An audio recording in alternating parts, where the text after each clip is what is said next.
पर जब कोई मुसीबत वाक़ई होती है तो कहते हैं कि हम अल्लाह ही का माल हैं और उसी की तरफ लौट कर जाने वाले हैं। और ऐ पैगंबर, जब तुमसे मेरे बंदे मेरे बारे में दरियाफ्त करें तो उन्हें मालूम हो कि मैं तो तुम्हारे पास ही हूं।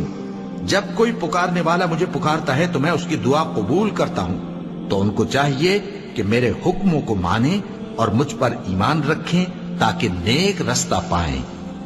उस वक्त तुम में से दो जमातों ने जी छोड़ देना चाहा, मगर अल्लाह उनका मददगार था और मोमिनों को तो अल्लाह ही पर भरोसा करना चाहिए और उस मदद को तो अल्लाह ने तुम्हारे